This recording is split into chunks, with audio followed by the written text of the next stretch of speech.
Huntington Beach, California for the Spar Star viewing party. And I am here with Ron the Yakman Yacovetti. And we're going to have some fun today, Ron. So first, I want you to tell me where you got the Yakman from. All right. I worked for, at one time, mixed martial arts promotion, Elite XC, under the parent company Pro Elite, which has now come back. Not the same thing, though. And there was a guy in the office named Akosa who called me Yakman, because my last name is Yacovetti. And then he would say it every so often in the office. So then I was doing interviews like this on camera with fighters and such, and I said it a couple of times, and then more people started calling me that. And then I would go to events like in Corpus Christi, Texas, and people in the hotel who were at the event who saw the interviews were starting to call me that and yell Yakman out. And I went, there might be something to this branding-wise. Oddly enough, the guy was a marketing guy too, so I wish I could say I thought of it, but the last name Yacovetti, not as catchy. Listen, that's what marketing guys are for. That's their job. So you should have paid him for doing such a good job. Yeah, this is probably an admission of owing him something right now. Take that off camera, take that off. So we'll move on to our next question. Yes. And you have a very extensive commentating career. Tell us a little bit about that. When I was with Pro Elite, I got to do first the ADR in studio when they dub over the commentators after the fact for King of the Cage for like a dozen or 2 dozen DVDs, and for the English translation for the Korean MMA promotion Spirit MC. And then from that, I started branching out and freelancing to pick up more work as a commentator. I always wanted to do that. I was a boxing fan way before MMA, so I always wanted to commentate. But when I worked in boxing before MMA, it was journalism or it was like writing production for like segment producing and stuff. I never got to do that. So when it started to happen through Pro Elite, I ran with it, and I just started putting a reel together and sending things out more and more and more and more until eventually I was picking up work and everything from the Fight Club, no longer around, but Edmonton, Alberta, Canada, Art of Fighting in Florida, shows in the Midwest, Seattle, Portland. I commentated with Chael Sonnen not that long ago up in the Portland area. I've commentated with Stephen Quadros, the fight professor, who's awesome, with Randy Couture, Johnny Hendricks. Man, more names will hit me, but I've been lucky to sit with a lot of those people, which for me is awesome, again, because I'm a fan more than anything, more than a commentator. I'm probably more of a fan.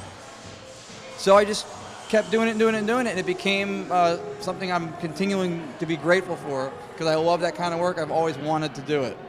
I feel like Chael Sonnen would be an amazing person to commentate with because he has such a spectacular sense of humor, and he's absolutely a sarcastic word that I won't say on camera, but he's hilarious. So can you tell us about that? How much fun did you have doing that? Chael Sonnen is an Alec of smartness. He was very funny, very good commentator. A great color commentator, like a fighter, which like Joe Rogan is great at it, is someone who can make the technical nuances of what you're watching digestible to someone who doesn't know what they're looking at and still doesn't make it feel like they're talking down to somebody who does. That's an art. RJ Clifford, who's an XM and Sirius radio host that I work with on a lot of events commentating, brilliant at it. Plus he has a good sense of humor. If you're going to commentate with me, sense of humor is a must. I like to have fun. That's the one thing I share with Joe Rogan. I did stand-up comedy professionally for like 12 years.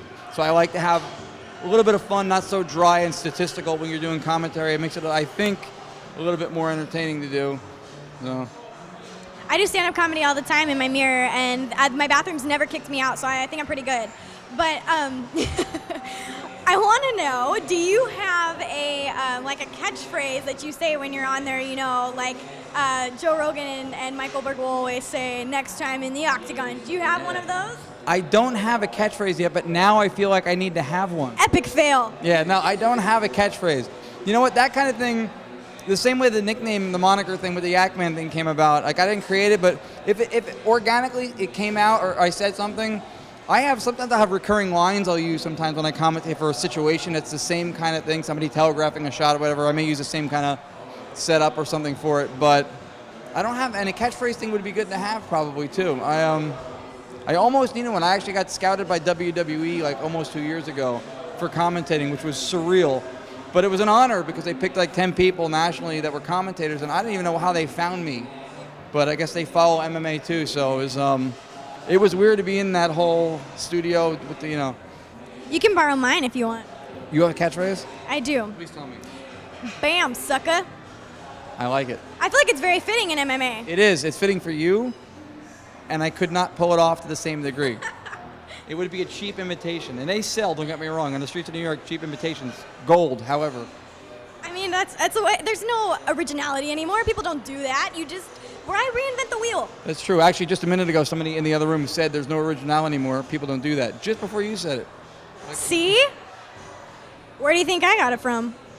We all get it from somewhere. So tell us how you got connected with Spar Star. How did that all happen? That to me is a really cool story. At the end of the Pro Elite era, before they went under, and I was doing interview stuff, I have a partner, a guy named Randy Johnson. We did a comedy MMA news style show. Started out like a radio show format, loose talk, and then it became more scripted, like the Daily Show kind of thing, which I'm working at bringing back right now. And so we covered the very first Spar Star show, and it was really cool, and they treated us good, and Tony and his partner Tony were really good with us, and we thought they had something that was being done the right way. Promoters who treat people the right way, pay their people, put the best matches on they can, and just the organizations run the right way. It has value in the sport because a lot of people are doing it and don't do that. They don't take care of their people. They don't do things the right way. They try to stack the cards instead of matching them well. And these guys weren't doing that. And they had good intentions. So I lost touch with them for a little while, and then all of a sudden I'm starting to see all these things like on like Facebook or whatever, or on the internet, Spar Star this, Spar Star doing this, Spar Star. I'm like, wait a minute, why does that sound, oh, Spar Star. So then I reached out to him and said, hey, I've been commentating all over the place. If you ever do broadcasts, if you ever have a TV thing come, really good. And so then we had some back and forth stuff, just trying to work it out. And then finally he goes, this year I want to bring you on. We have our deal. We're going to be on TV. And I thought it was cool. Whenever you can work with people that you respect, that respect you, very cool thing to be able to do. I think they put on good shows. He really tries to match his fights well. And again, from working in the show business, nobody owes you anything. When you have an opportunity to do what you love with people that you like and you respect, it is always something to be grateful for. So, I don't care if this is the biggest show in the world, smallest show in the world. If it's a show and it's employing me and I get to do the stuff I like to do, I'm grateful.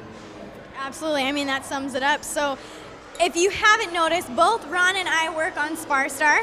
Yes. So if you enjoyed listening to us, please tune in for more episodes of Spar Star. And even if you didn't enjoy it, please tune in. We need the hits. It's like Nike just